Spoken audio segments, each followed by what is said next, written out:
Everyone knows Tiffany. Everyone knows Cartier. Everyone knows the names that show up on every billboard, every magazine ad, every celebrity wrist on the red carpet. But here is something the jewelry industry will never tell you. The smartest buyers in America are not always wearing the brands you know. They are wearing brands that earned their reputation through craftsmanship, not marketing budgets.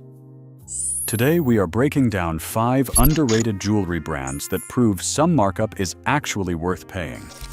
One of them makes 90% of its pieces right here in America. One of them operates entirely on recycled metal from start to finish.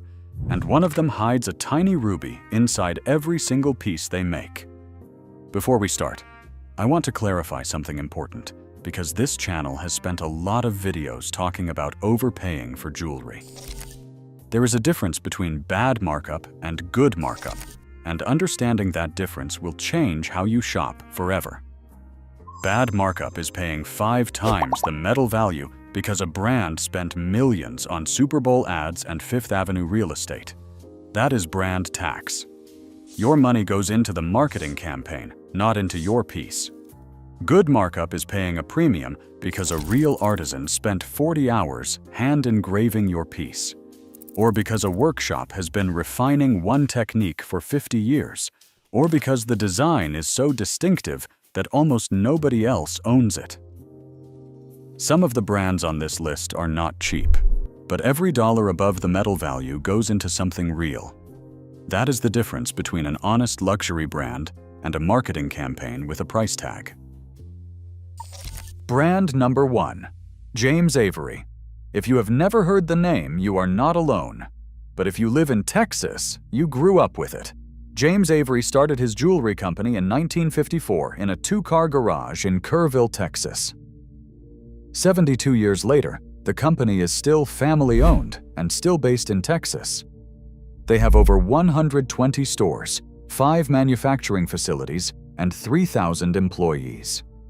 90% of every piece they sell is made in the United States, which is something almost no other jewelry brand can claim.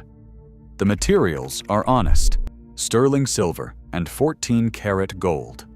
No vermeil, no plating tricks, no thin-gauge metal pretending to be more than it is. The price range starts around $50 for sterling silver charms and goes up to several thousand for solid gold pieces. The post-purchase care is real. They offer complimentary professional cleaning for life and affordable repairs to keep your pieces pristine for decades. James Avery is one of the few brands on this list with genuinely accessible pricing. This is good markup at the most reasonable level. Their charm collection alone has over 1,000 designs, with retired pieces selling for 2 to 3 times their original retail price on the secondary market, because the supply is limited and the demand is loyal. Several viewers asked us to cover this brand in the comments, and now you know why. Brand number 2. John Hardy.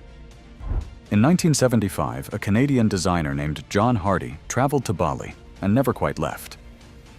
He fell in love with the centuries-old jewelry-making traditions of the Balinese artisans, learned their techniques, and built a company around them. 50 years later, every single piece of John Hardy jewelry is still handcrafted in Bali by master artisans using techniques passed down through generations. Here is what makes them different. 100% of the silver and gold John Hardy uses is reclaimed and recycled. Their workshop in Bali runs on renewable energy. They were doing sustainability before sustainability was a marketing strategy. The signature look is the chain motif. Intricate, sculptural, instantly recognizable. The classic chain, the Naga collection inspired by the Balinese dragon, and the Dot collection each have their own visual language, but they all share the same quiet confidence. Prices start around $300 for sterling silver and climb to several $1,000s for gold accents. Yes, this is premium territory, but you are paying for handwork in Bali, not for a marketing campaign in Manhattan. That is the kind of markup worth paying for. If you are already taking notes, subscribe. The next three brands are where things get really interesting, and one of them hides something inside every piece they make. Brand number 3. Roberto Coin. Launched in 1996 in Vicenza, Italy, the city known as the City of Gold for its centuries-old gold-working tradition, the brand introduced one of the most charming signatures in modern jewelry. Inside every piece, a hidden ruby sits against the skin, where only the wearer can feel it. The story behind it is rooted in ancient legend. Rubies, when worn against the skin, were believed to bring health, prosperity, and good fortune. Roberto Coin built that wish into every single piece he makes. The pieces themselves are 18-karat gold, handcrafted in Italy. The price range starts around $300 for tiny pendants and climbs into the tens of thousands of dollars for elaborate Cento collection bracelets. Now here is the honest part. Roberto Coin sits in the same price tier as Tiffany and David Yurman. This is not a budget brand, but the difference is what you are paying for. With Roberto Coin, your money goes into Italian craftsmanship in a workshop that has been making gold pieces for decades, into 18-karat gold instead of plated alloys, and into a hidden ruby tradition that nobody else does. With Tiffany at the same price point, you are paying largely for 100 years of marketing campaigns. That is the difference between paying for craft and paying for a name. Brand number 4. Markup Bicego. Another Italian name, but a different kind of luxury. Markup Bicego grew up in his family's Veneto workshop, founded by his father in 1958, before launching his own brand in 2000. What sets the brand apart is one specific detail. Every piece is hand-engraved using a traditional technique called bulino, where artisans carve fine lines into 18-karat gold by hand, one stroke at a time. No two pieces are identical because no two hands carve identically. The textures are subtle, but they catch light in a way that machine-made gold simply cannot replicate. The collections lean toward warm, organic shapes. Lunaria, with its hand-engraved gold leaves. Africa, with its twisted gold rope. Marrakesh, with its woven coil patterns. Prices start around $500 for small earrings and climb to several thousand for elaborate necklaces. This premium pricing, no question. But the markup is not going into advertising. It is going into the hours of skilled handwork in a Veneto workshop. That is exactly the kind of luxury we believe in on this channel.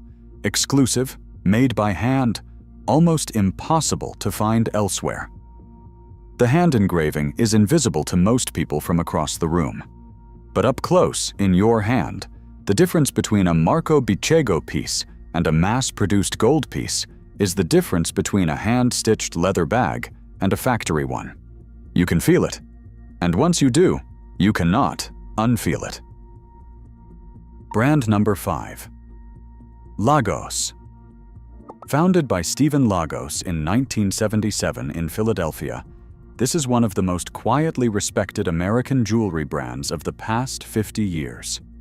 The signature is the Caviar style. Tiny, perfectly uniform sterling silver balls, hand-arranged on bracelets, necklaces, and rings. Each ball is individually placed, creating a textured surface that catches light like nothing else in fine jewelry. The Caviar collection, introduced in 1984, is the brand's defining work, and the fact that the same design has stayed relevant for over 40 years tells you everything you need to know about its craftsmanship. Prices start around $250 for sterling silver basics and climb to several thousand for pieces with 18-karat gold accents and diamonds. The materials are real, solid sterling, 14-karat gold, and 18-karat accents. Lagos is sold at high-end retailers like Neiman Marcus and Saks, but the brand itself stays remarkably grounded. Stephen Lagos still leads the company alongside his daughter Kate. They have not been swallowed by a luxury conglomerate, and that independence shows in the quality. If you want American craftsmanship at a level that rivals Italian houses, but at fairer prices, Lagos is the name to remember. So why have you not heard of these 5 brands? Simple. They do not run Super Bowl commercials. They do not pay celebrities to wear their pieces at the Met Gala. They do not buy windows on Fifth Avenue. Instead, they invest in materials, craftsmanship, and quality control. Some of them are still affordable. Some of them are firmly in luxury territory. But every single one of them gives you something real for what you spend, not just a name on a box. Here is the framework you can use to spot brands worth paying premium prices. 3 questions. First, how long has the brand existed? Anything under 10 years is too new to have proven itself. Anything over 20 years has survived enough industry cycles to know what works. Second, where is it manufactured? Brands that make their pieces in one consistent workshop tend to produce better quality than brands that outsource to multiple factories. Third, do they honor their roots? Brands that prioritize their original artisan workshops almost always make better products than those that mass-produce in outsourced megafactories. If a brand checks all 3 boxes, you are not paying for marketing. You are paying for craft. And that is the only kind of markup worth paying for. Quick note before we wrap up, this channel is independent and viewer-supported. We do not take brand sponsorships, affiliate deals, or paid reviews from any of the brands we discuss, including the 5 in this video. Everything you just heard is based on research and craftsmanship analysis, not paid placement. If these breakdowns help you, the best ways to support the channel are liking the video, sharing it with someone who needs it, or joining through the button below. Every bit helps us keep the verdicts honest. Drop a comment below and tell me which of these 5 brands you would buy first. And if you know an underrated jewelry brand that deserves to be on this list, drop the name. The best ones might end up in a future video. If this gave you something new to explore, subscribe. I will see you in the next one.